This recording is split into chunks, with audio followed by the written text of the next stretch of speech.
Assalamualaikum warahmatullahi wabarakatuh. Baik, di video kali ini mata kuliah Big Data, materi yang akan kita bahas adalah ada 3 poin, yaitu cara kerja Big Data Analytics, langkah penerapan Big Data Analytics, dan teknologi dan tools Big Data. Nah, pada cara kerja Big Data Analytics, ini tidak ada satu aplikasi yang khusus ya, yang bisa membuat big data itu terkumpul secara sendirinya. Jadi hal ini dilakukan dengan beberapa cara, serta gabungan dari beberapa aplikasi atau software untuk bisa mengumpulkan semuanya. Nah, jadi bagaimana sih cara kerja Big Data Analytics? Yang pertama itu adalah, machine learning. Nah, di machine learning ini kita mengumpulkan data ya, mesin yang berbasis AI, artificial intelligence, ini digunakan sebagai mesin pencarian. Jadi mesin ini dengan cepat mencari serta mempelajari data yang akan diambil. Jadi secara otomatis nih, mesin ini akan menghasilkan model lain yang bisa menganalisis data lebih besar, kompleks, akurat, serta penyampaian yang lebih cepat lagi. Nah, ini yang pertama cara kerja big data, yaitu dengan menggunakan machine learning. Yang kedua itu adalah data management. Ya, jadi, setelah kita mengumpulkan data gitu dengan menggunakan mesin yang berbasis AI, lalu proses berikutnya adalah data manajemen. Jadi sebelum memberikan data ke dalam perusahaan ya, kan tadi sudah dikumpulkan nih melalui mesin learning, terus data itu dikumpulkan. Nah, jadi sebelum diberikan kepada perusahaan, data yang sudah kita dapatkan itu harus dikaji ulang dan dipastikan kepada instansi terkait. Gitu. Artinya kan supaya datanya itu memang benar-benar real gitu ya. Nah, hal ini diperlukan supaya apa? Agar data yang digunakan merupakan data yang berkualitas tinggi dan bukan merupakan data palsu yang dibuat-buat. Nah, cara kerja yang berikutnya adalah data mining. Setelah tadi machine learning, data management, lalu data mining. Nah, di teknologi data mining ini dia berfungsi agar para data analis memeriksa ya, agar para data analis memeriksa data berskala besar ya. Data berskala besar untuk menemukan pola-pola di dalam sebuah data. Nah, Nah, hasil dari analisis ini dapat digunakan untuk menjawab pertanyaan-pertanyaan rumit perusahaan, ya. Nah, dengan adanya, teknologi data mining ini, para analis itu dapat masuk ke dalam berbagai data, menandai hal-hal penting, serta membuat data menjadi salah satu solusi untuk mempengaruhi pengambilan keputusan, ya. Jadi setelah tadi kita mengumpulkan data dengan menggunakan, mesin yang berbasis AI, ya, yaitu konsepnya adalah mesin pencarian. Setelah itu data yang sudah didapatkan di mesin learning, maka dikumpulkan, lalu dikaji ulang terlebih dahulu tentang keakuratan data tersebut, supaya bisa diberikan kepada perusahaan yang membutuhkan big data tersebut. Setelah itu, dengan menggunakan teknologi data mining, para data analis yang memeriksa data berskala besar itu menemukan pola-pola di dalam sebuah data. Jadi hasil dari analisis ini, dari si data analisis ini, maka bisa digunakan oleh perusahaan-perusahaan yang membutuhkan big data tersebut. Salah satunya adalah solusi dalam mempengaruhi pengambilan keputusan. Seperti yang di pertemuan-pertemuan yang sebelumnya saya sudah menyampaikan, contoh kasusnya adalah pada Starbucks ya. Nah, berikutnya adalah Hadoop.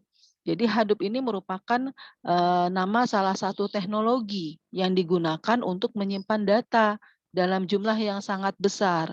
Jadi Hadoop ini merupakan open source ya. Jadi Hadoop ini open source, ya free ya, open source software yang open source yang bisa digunakan untuk menyampaikan data secara cepat gitu ya.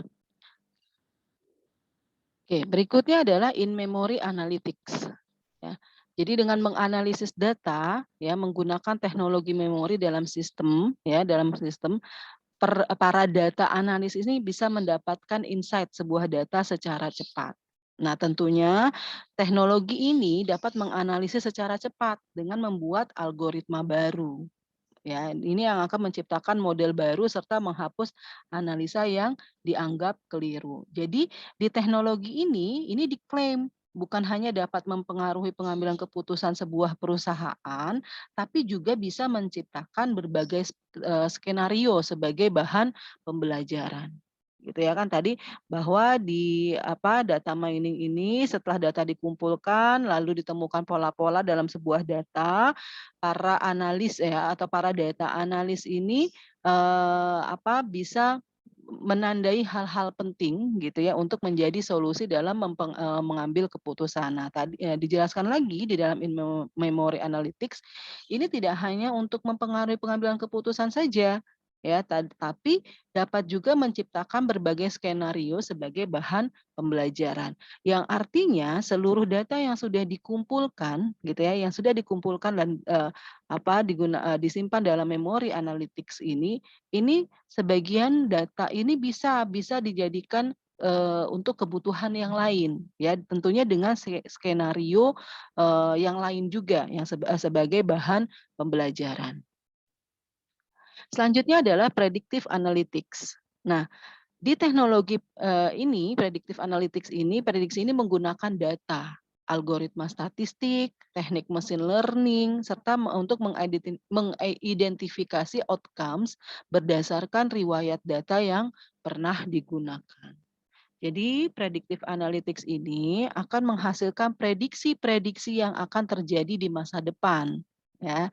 Sehingga para perusahaan akan lebih percaya diri dengan keputusan apa yang akan mereka ambil nantinya.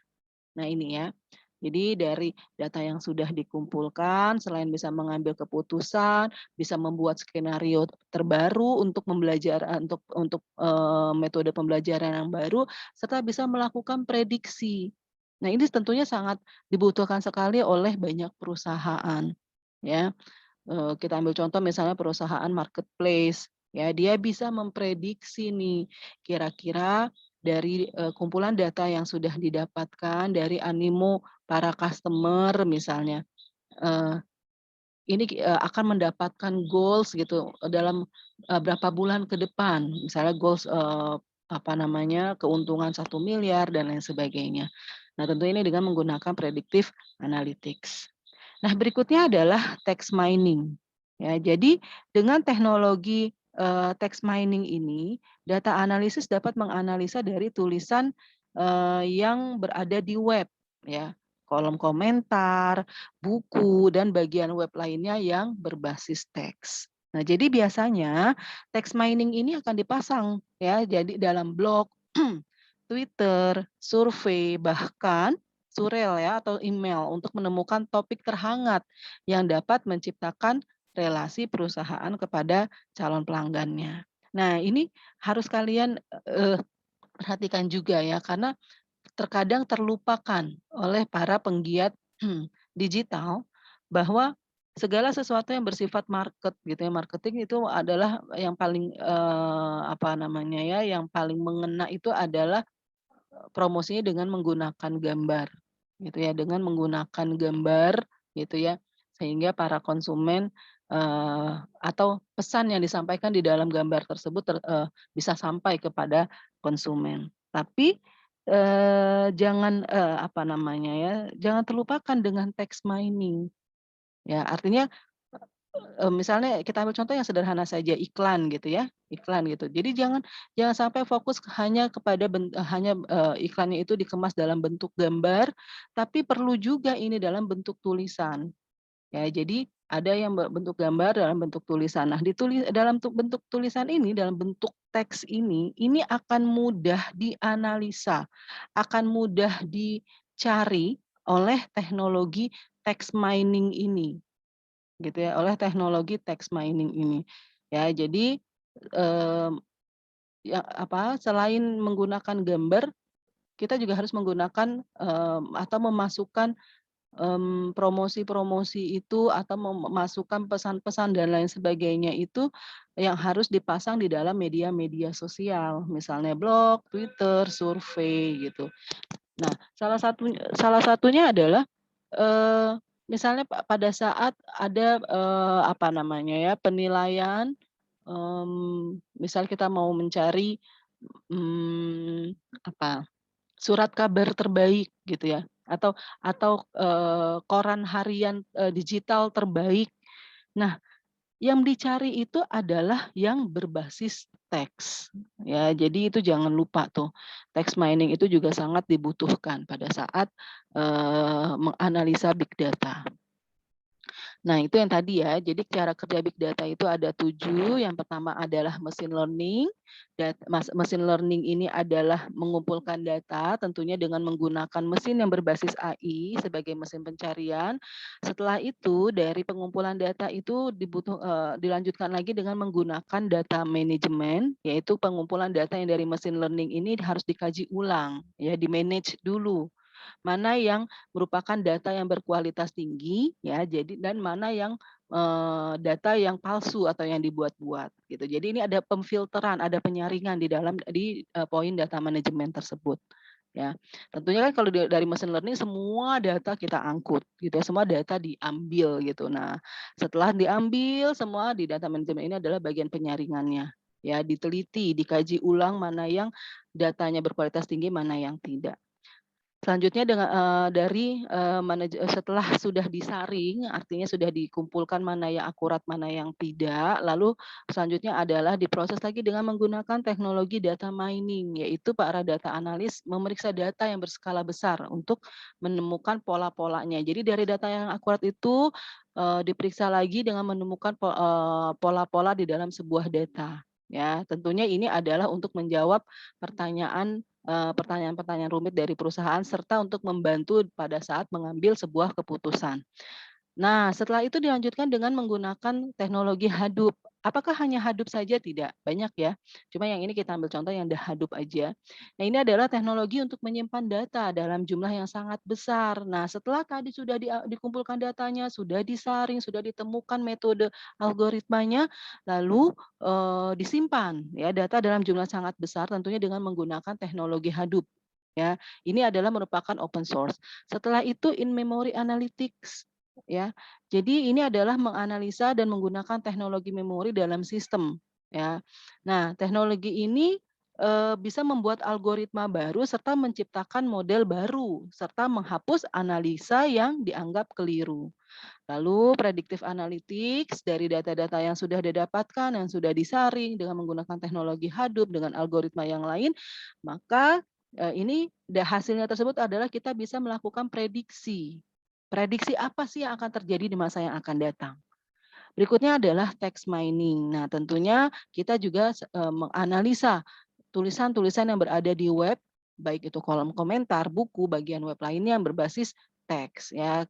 Bisa diambil dari berbagai macam sosial media, misalnya blog, Twitter, survei, serta email. Oke, selesai. Kita lanjutkan pembahasan tentang cara kerja big data analytics. Selanjutnya adalah langkah penerapan big data analytics.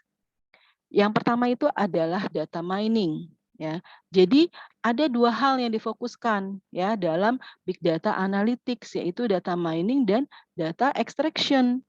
Ya, jadi secara sederhana data extraction ini adalah sebuah perkumpulan ya, sebuah proses pengumpulan data dari halaman web ke dalam database ya.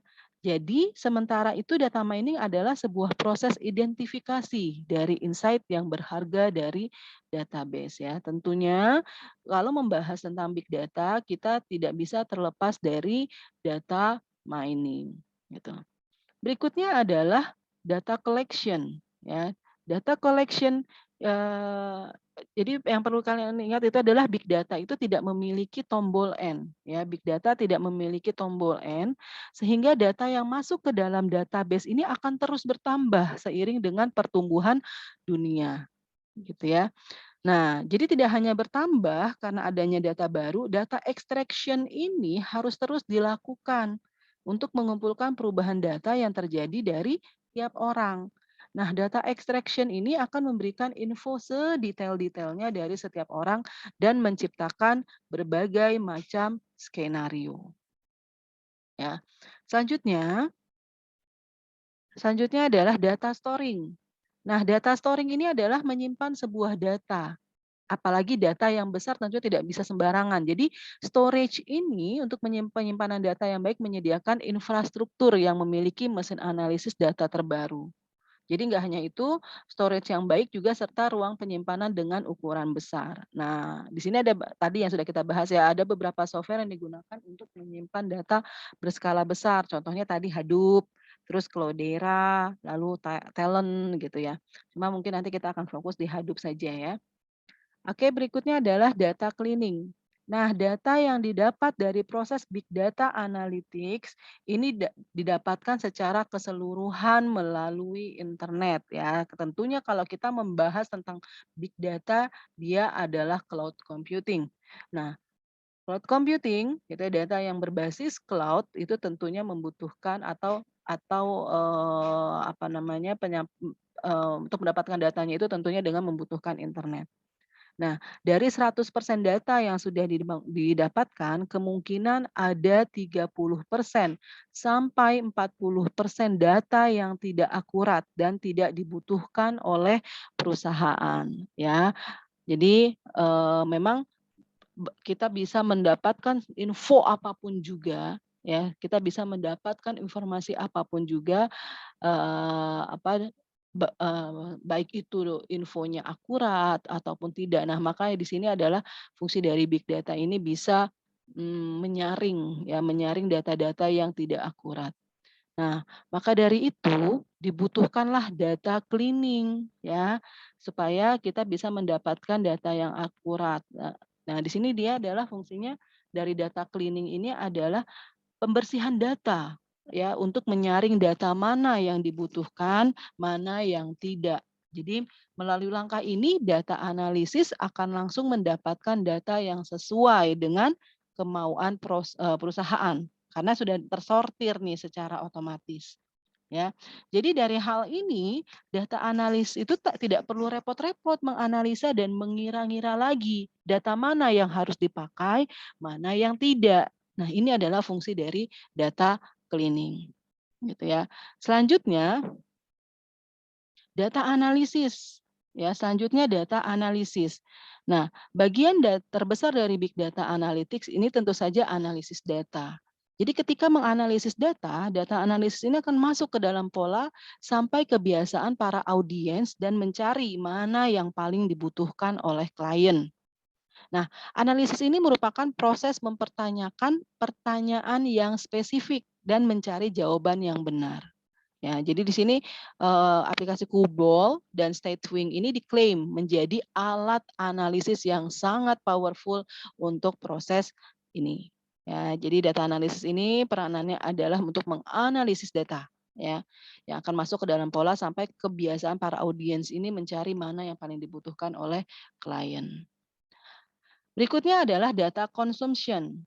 Nah, data ini digunakan untuk keperluan dan kebutuhan yang berbeda-beda oleh perusahaan, pemerintahan, instansi, bahkan organisasi. Nah, jadi pertanyaannya apakah semua orang bisa mengakses big data dan membuka data lewat internet? Bagaimana kalau misalnya ada pertanyaan seperti itu? Ya, jadi jawabannya adalah tentu saja tidak bisa. Ya, untuk melakukannya, ya, jadi dibutuhkan data analisis yang handal dan mengerti bagaimana mengolah sebuah data. Nah, jadi di sini dari penjelasan ini mungkin kalian bisa berpikir, oh sepertinya saya apa namanya akan terus fokus belajar di data analis gitu supaya nanti pada saat lulus saya bisa profesi saya bisa menjadi seorang data analis. Jadi perlu kalian perhatikan di era saat ini data analis itu sangat dibutuhkan gitu ya. Selain sebagai seorang programmer, data analis juga sangat dibutuhkan. Oke, ini adalah poin terakhir tentang langkah penerapan big data analytics. Nah, selanjutnya adalah teknologi dan tools big data. Nah, jadi Seperti yang tadi sudah disampaikan bahwa big data ini membutuhkan teknologi dan tools ya. Jadi teknologi big data ini merupakan teknologi khusus yang diperuntukkan untuk menangani masalah big data. Nah, di pertemuan-pertemuan awal kita sudah mempelajari apa saja unsur-unsur yang terdapat dalam big data gitu ya. Misalnya teknologi big data ini bisa menangani masalah volume ya, masalah volume ya. Ingat ya, karakteristik 3V yang ada di big data itu apa saja? Ada volume, velocity, dan variety. Ya, ada volume, velocity, dan variety. Nah, jadi eh, di teknologi ini mampu menangani masalah volume yang ada di big data. Ya, jadi teknologi ini menggunakan teknik penyimpanan dan pemrosesan data terdistribusi. Nah, setelah itu teknologi teknologi big data juga mampu bisa menangani masalah-masalah yang ada di velocity, yaitu dengan menggunakan pemrosesan stream dan terdistribusi. Nah, sedangkan untuk yang variety ini teknologinya mampu menangani ya ditangani dengan menggunakan teknik integrasi data dan penyimpanan data yang tidak terstruktur atau on-write. Gitu. Jadi mengapa sih fenomena big data itu sangat berkembang pesat, sangat dibutuhkan oleh banyak perusahaan, oleh banyak startup. Karena konsep hierarki data information knowledge wisdom atau DIKW ini eh, memberikan alasan yang masuk akal mengapa fenomena big data begitu berkembang. Jadi dengan besarnya potensi data yang ada saat ini dan di masa yang akan datang, maka besar juga nih potensi informasi yang tersedia untuk ditransformasi menjadi pengetahuan atau knowledge sehingga dapat mengoptimalkan pengambilan keputusan gitu. Jadi pada saat misalnya kita mau melakukan mau melakukan misalnya marketplace terbaik yang ada di Indonesia gitu. Kita tidak perlu lagi melakukan survei door to door gitu ya, menanyakan setiap orang marketplace mana yang terbaik dan lain sebagainya. Cukup dengan menggunakan big data ya, dengan bantuan dari teknologi dan tools big data yang ada, kita bisa mengambil keputusan mana marketplace yang terbaik. Itu salah satu contohnya. Ya. Oke, selanjutnya kita lihat. Oke. Nah, ini ya. Ini adalah gambar platform pemrosesan big data.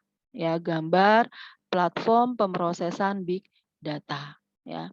Nah, di sini ada di dalam struktur ini big data ini ya, berdasarkan platform pemrosesan big data ini, teknologi tersebut dapat dikelompokkan menjadi 4, yaitu general purpose system atau yang sifatnya umum ya.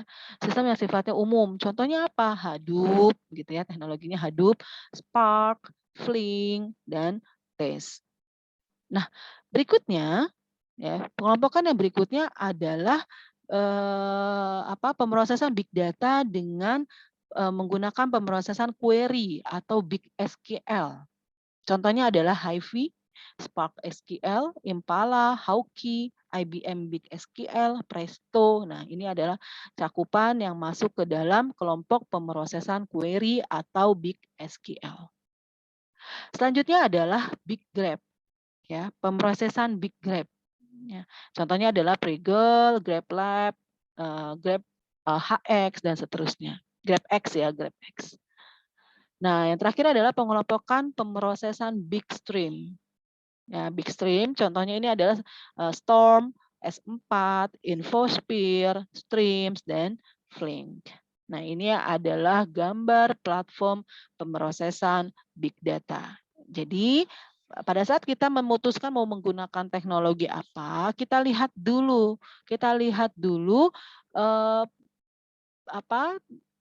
big data yang kita pakai ini, ya big data yang akan kita olah ini, ya, ini masuk ke dalam kelompok mana. Nah, baru setelah, kita bisa menentukan masuk dalam kelompok yang mana, kita bisa juga mengambil keputusan cocoknya menggunakan teknologi apa, gitu ya. Oke, berikutnya adalah arsitektur teknologi big data. Jadi untuk mengatasi masalah big data, maka teknologi big data ini bukanlah suatu teknologi yang tunggal. Ya tadi ya, karena ada banyak teknologi yang bisa kita pilih untuk mengatasi masalah big data. Jadi oleh karena itu, kita juga perlu melihatnya secara menyeluruh dan secara detail melalui arsitektur teknologi big data. Ya, nah ini adalah contohnya, bro. Ini adalah merupakan arsitektur teknologi big data. Ya, bisa saya jelaskan satu-satu. Jadi di sini S1 sampai SN ini adalah sumber atau source ya dari big data. Misalnya apa saja?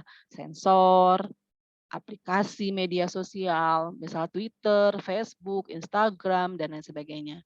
Terus bisa juga ini web berita atau news, satelit, basis data, dan sumber lainnya. Jadi ini adalah S1 sampai SN ini adalah sumber-sumbernya.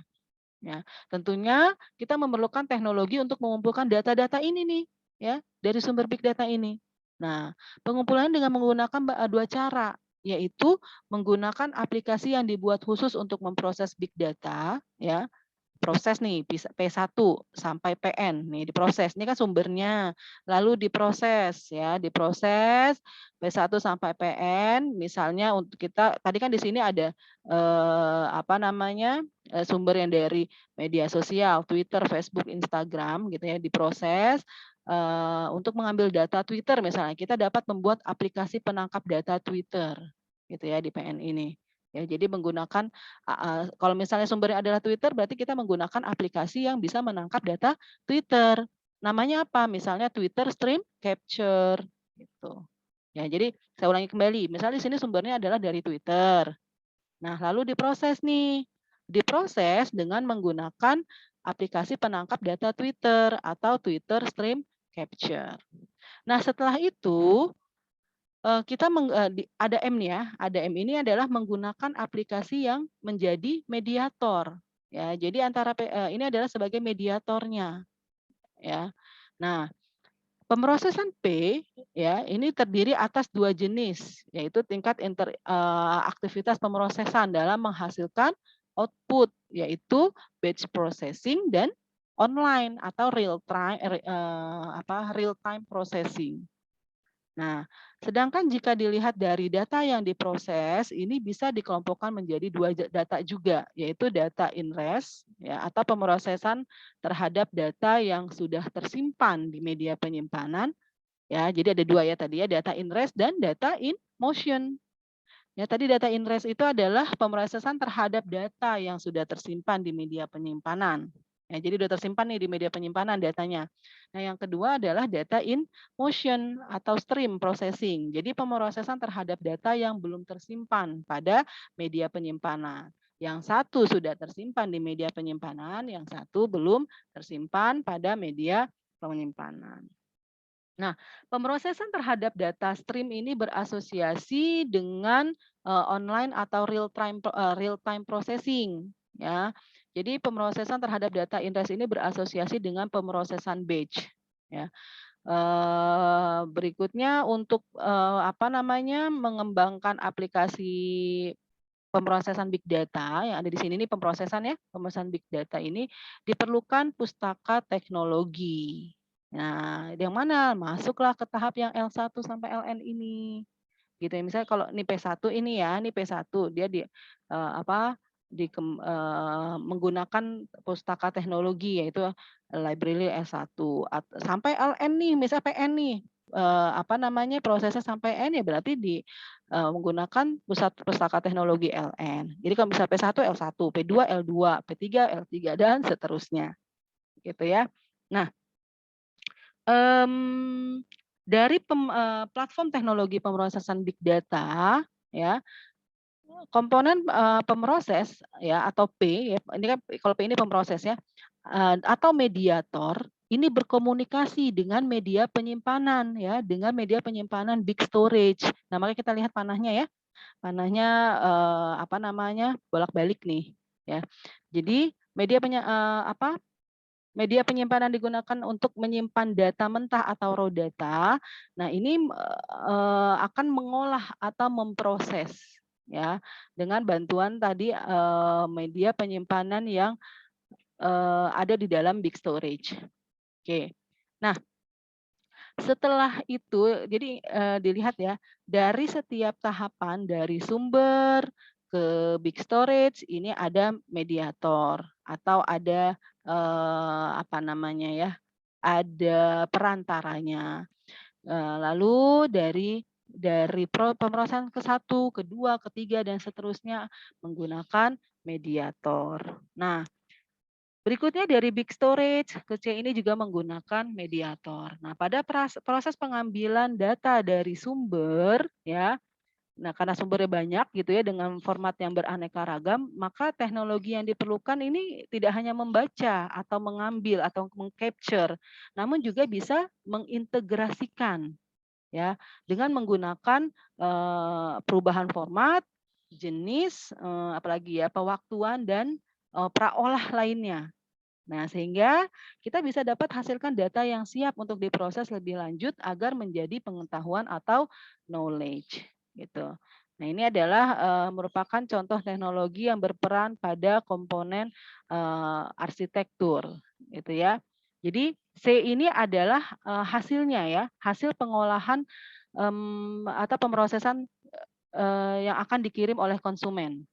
Ya, jadi C ini adalah misalnya konsumen satu, konsumen 2, konsumen 3 dan seterusnya. Gitu ya, kita ulangi kembali.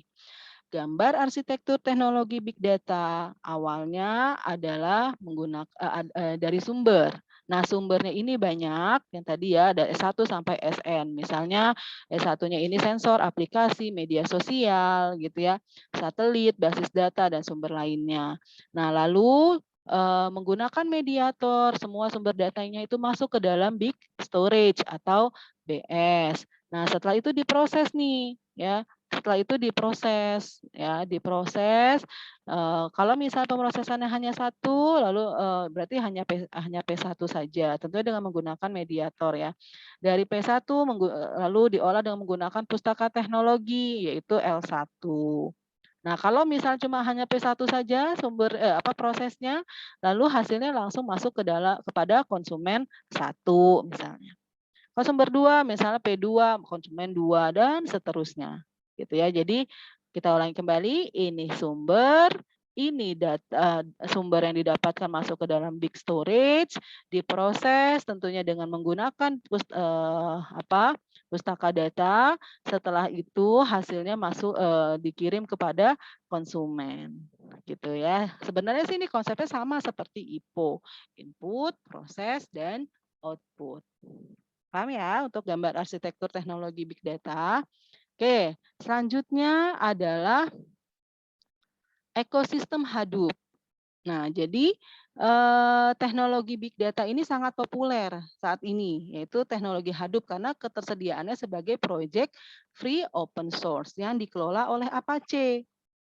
Ini kalau yang sekalian sudah terbiasa menggunakan PHP, tentunya menggunakan Apache. Nah, sehingga tersedia bagi semua kalangan dan mendapat masukan dari para developer di seluruh dunia. Nah, ini kita bisa lihat nih bahwa komponen dasar dari ekosistem Hadoop ini adalah merupakan teknologi Hadoop yang menyediakan teknologi penyimpanan dan pemrosesan terdistribusi atau paralel ya pada komputer-komputer komoditas yang terhubung dalam menangani penyimpanan data yang terdistribusi gitu ya. Nah, ini ya. Jadi ada apa saja nih? Ada Storm, Sol, Mehot, ya, Peak, banyak ya, Spark, Hadoop, dan lain sebagainya. Ya, ini adalah gambar ekosistem Hadoop. Oke, berikutnya. Oke, nah berikutnya adalah ini juga ada gambar ekosistem Hadoop, tapi ini adalah untuk menyelesaikan berbagai persoalan komputasi. Ya, jadi Hadoop ini didukung oleh berbagai teknologi yang berhubungan atau memanfaatkan teknologi inti tersebut, misalnya Flam, Scoop, Zookeeper, HDFS, Yarn, dan seterusnya. Nah, ini adalah gambar ekosistem Hadoop yang fungsinya untuk menyelesaikan berbagai persoalan komputasi, gitu ya. Nah, ini saya jelaskan sedikit saja ya. Beberapa teknologi big data, misalnya HDFS, ya. Nah, HDFS ini adalah komponen dari Apache yang paling mendasar. Ya, jadi ini ada kepanjangan dari Hadoop Distributed File System, ya, merupakan file system yang terdistribusi, gitu. Misalkan sebuah file, kita ambil contoh misalnya sebuah file dipecah menjadi 5 blok, blok 1 sampai 5. Nah, HDFS ini terdiri atas 2 komponen, yaitu ada name node yang bertugas untuk menyimpan metadata, ya, atau berupa nama file yang banyaknya replika, blok, lokasi penyimpanan blok, dan informasi lain tentang data. Selanjutnya adalah beberapa data node yang menyimpan blok data tersebut untuk menjaga ketersediaan data. Maka suatu blok data dapat disimpan pada beberapa data node. Misalnya blok 1 disimpan pada data node 1 dan 3. Nah, ini adalah gambar dari HDFS tadi ya, contoh yang tadi file yang dipecah menjadi 5 blok gitu ya. Nah, ini file yang dipecah menjadi 5 blok. Ya, nih. Yang tadi kan dari meta node gitu ya, yang dari meta node terus ke data node gitu ya. Nah, ini atau name node ya, namanya name node. Nah, ini dipecah dari 1 menjadi 5. Nih 1 2 tuh gitu ya. Ini kalau metadata. Jadi di sini aplikasi yang ingin mengakses data yang disimpan pada HDFS ini terlebih dahulu dia akan menghubungi name node nih. Dia akan menghubungi name node untuk mendapatkan informasi lokasi data, ya, untuk mendapatkan informasi nih, informasi lokasi data. Lalu kemudian mengakses data tersebut langsung ke data node. Nah, ini. Kalau ini kan secara besarnya ya. Nah, ini name node, dia minta informasi lokasi datanya. Setelah itu mengakses data tersebut langsung ke data node. Nih, ya. Langsung ke data node, lalu tempat data tersimpan. Nah, ini juga berlaku dalam skenario penulisan dan pembacaan data. Ya. Oke. Berikutnya adalah MapReduce. MapReduce ini merupakan framework pemrograman terdistribusi yang dapat diterapkan terhadap data yang tersimpan, ya, terhadap data yang tersimpan pada HDFS. Pemrograman native pada MapReduce ini menggunakan bahasa Java. Jadi program ini dieksekusi pada data node. Yang tadi kan ada meta node dan atau name node. Nah, terus lalu dieksekusi pada data node, di mana data yang diproses disimpan. Nah, namun MapReduce ini hanya mendukung pemrograman paralel model batch, ya, atau parallel batch processing. Ya. Jadi MapReduce ini membutuhkan resource manager yang bertugas mengelola sumber daya berpasangan dengan name node, dan node manager ini mengelola eksekusi pada setiap data node cluster. Nah, ini adalah versi terakhir dari MapReduce yang menggunakan Yarn sebagai resource manager. Berikutnya adalah HBase. HBase ya, Apache HBase. Ini merupakan sistem basis data berbasis kolom atau columnar data system, ya, atau berbasis field ya. Nah, jadi pada basis data ini data disimpan dalam bentuk pasangan key value. Ya. Jadi HBase berjalan di atas HDFS dan memiliki komponen pemroses terdistribusi, yaitu HBase Master yang fungsinya adalah menyimpan metadata dan region server yang menyimpan data nyata. Nah, jadi HBase ini dapat menyimpan data dalam jumlah besar dengan akses yang cepat. Ya, tentunya dengan menggunakan model key value atau kolumnar. Maka HBase ini bisa digunakan untuk menyimpan data yang strukturnya berbeda untuk setiap record. Nah, ini model HBase ini dikembangkan oleh Google ya, menjadi big table pada GCP atau Google Cloud Platform. Berikutnya adalah Hive. Nah, Hive ini merupakan sistem pemroses data yang berjalan di atas MapReduce. Namun dia memiliki antarmuka akses yang berbasis SQL. Ya, jadi Hive ini berbasis SQL. Data ini akan tersimpan pada HDFS maupun HBase ya, dapat diakses menggunakan perintah SQL layaknya basis data relasional dan memiliki antarmuka natif pada pemrograman Java MapReduce. Jadi dengan kemampuan ini Hive bisa menjadi dasar implementasi data warehouse dan data mart ya di atas HDFS dan HBase. Teknologi berikutnya adalah Spark. Nah, ini merupakan pemroses data berbasis memori. Ya, jadi jika MapReduce yang tadi ya cocok untuk pemrosesan batch, maka untuk pemrosesan online yang menggunakan iterasi berulang-ulang, ini Spark nih yang cocok. Ya, dia menggunakan aplikasi yaitu Directed Acyclic Graph atau DAG. Ya, ini adalah Spark ini dilengkapi dengan berbagai pustaka library untuk pemrosesan big data, misalnya Spark Stream atau pemrosesan data stream, Spark MLlib, ya. Dia menyediakan algoritma machine learning seperti clustering, klasifikasi, dan rekomendasi. Jadi banyak ya teknologi pustaka-pustaka ya, teknologi yang mendukung atau mensupport teknologi Spark. Selanjutnya adalah Scoop. Ini adalah merupakan kakas atau tool yang sangat efisien untuk mentransfer data dari Hadoop. Ya. Nah, ini adalah mentransfer data dari Hadoop ke penyimpanan data terstruktur seperti basis data relasional, ya, atau RDBMS, ya. Atau sebaliknya nih, ekspor impor lalu ke data Hadoop. Nah, Scoop ini mengakses RDBMS menggunakan antarmuka Java Database Connectivity, sehingga dapat berhubungan dengan semua basis data yang menyediakan antarmuka JDBC. Berikutnya adalah Flam. Nah, ini adalah merupakan tools yang menyediakan layanan pengumpulan atau collecting. Ya, dia bertugas untuk mengumpulkan agregasi, pemindahan, ya. Jadi ini fungsinya ada 3, collecting, agregasi, dan pemindahan data log skala besar.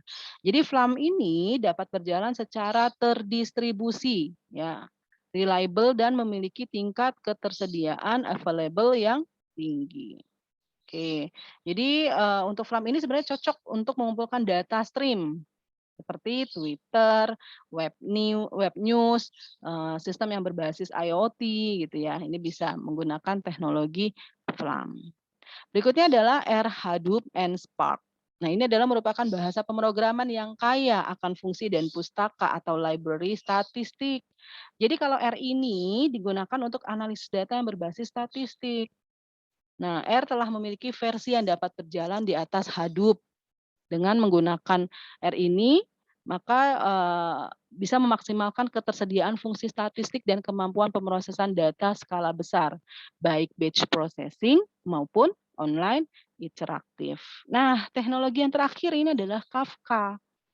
Nah, ini adalah merupakan platform stream yang memiliki kemampuan menangani pengelolaan distribusi, ya, distribusi pesan berbasis protokol protokol publish, subscribe, juga untuk data stream dalam skala besar. Jadi Kafka ini cocok ya untuk aplikasi yang memiliki aksi tertentu yang dipicu oleh event data stream. Nah, jadi Kafka bisa bekerja dengan konfigurasi cluster beberapa komputer sehingga memiliki kemampuan menangani data stream berskala besar. Nah, biasanya Kafka dapat juga digunakan untuk menangani koleksi dan respon terhadap data media sosial seperti Twitter dengan kecepatan dan volume yang besar. Nah, ini adalah sekilas tentang beberapa teknologi yang mendukung big data, tentunya dengan kebutuhan yang berbeda-beda. Jadi dari penjelasan yang sudah saya sampaikan tadi, pada saat kalian mau memproses big data, kalian bisa memutuskan atau bisa menentukan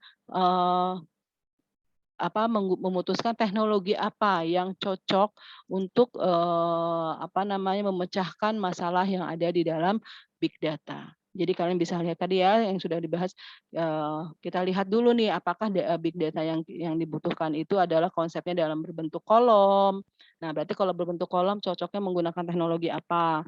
Misal dalam bentuk statistik, nah cocoknya menggunakan teknologi apa? Dalam bentuk teks contohnya bisa menggunakan teknologi apa gitu ya. Jadi kalian bisa pelajari dari ini.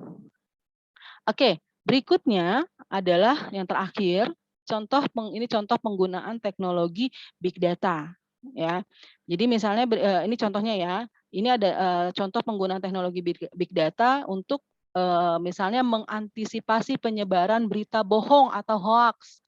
Nah, misalnya berita yang ditangani ini sumbernya adalah dari Twitter. Jadi kita mau menganalisa ya, eee, apa ya, penggunaan teknologi big data untuk mengantisipasi penyebaran berita hoaks pada media sosial Twitter.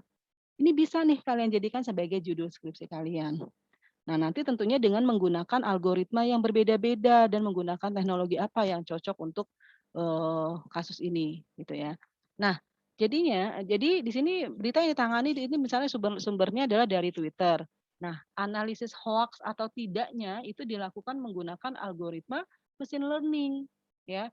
Jadi berupa algoritma ya clustering dan klasifikasi. Nah, hasil analisisnya itu dikirim ke situs www anti hoax. Ya, jadi ini saya jelaskan masalahnya adalah masalah yang diambil itu adalah tentang, penyebaran berita bohong atau hoaks melalui medsos Twitter. Penyelesaiannya ya atau analisanya adalah dengan menggunakan algoritma machine learning, yaitu berupa algoritma clustering dan klasifikasi. Nah, sudah menggunakan algoritma, hasilnya itu dikirimkan melalui situs www.antihoax.id misalnya. Nah, ini adalah, skema atau gambar arsitektur teknologi big data tentang kasus anti hoax. Tadi ingat ya, ada S ya, lalu menggunakan mediator, ada apa namanya, ada datanya ya atau database-nya, terus ada P-nya, proses, lalu dikirim ke C-nya, gitu ya. Nah, jadi ini apa, sumbernya adalah Twitter. Mediatornya apa, menggunakan atau alatnya menggunakan Flam atau Kafka. Itu ingat tadi ya, kita sudah bahas untuk Flam. Nah, contohnya apa, yaitu ini Flam ini cocok untuk mengumpulkan data stream, ya, contohnya Twitter. Nah, makanya di sini skemanya adalah sumbernya adalah Twitter atau data-data yang diambil itu adalah Twitter, lalu mediatornya adalah Flam atau Kafka, lalu diproses, ya, diproses. Kan tadi pemrosesan itu ada P dan L gitu ya. Nah, ini diproses oleh teknologi Scoop, lalu menggunakan diproses nih, proses oleh Spark, ada HDFS, ada Spark, MLlib, SQL dan Stream gitu. Nah, sudah diproses, lalu dikirim ke konsumen. Konsumennya apa? Misalnya www.antihoax.id. Nah, ini adalah skemanya. Ingat yang tadi ya, yang skema arsitektur tadi ya. Nah, yang ini ya, skema arsitektur teknologi big data, ya. Oke, ini contoh kasusnya.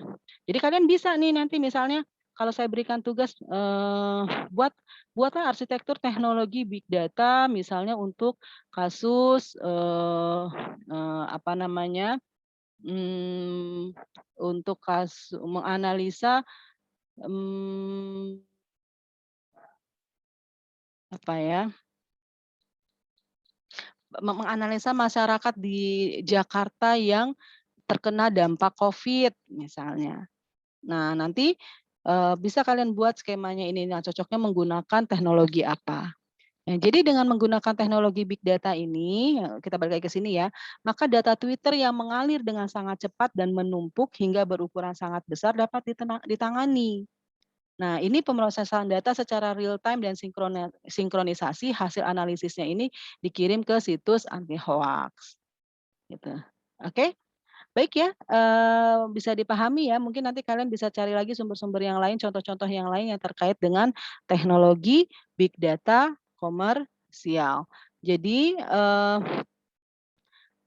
kalian bisa, apa namanya, bisa mempelajari dulu yang ini, kira-kira teknologi apa yang sesuai dengan, kasus-kasus yang mau kalian ambil ke dalam, misal dalam, project kalian misalnya, gitu ya.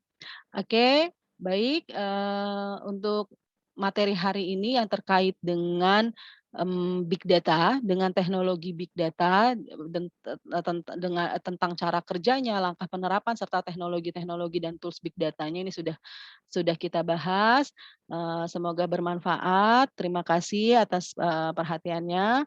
Assalamualaikum warahmatullahi wabarakatuh.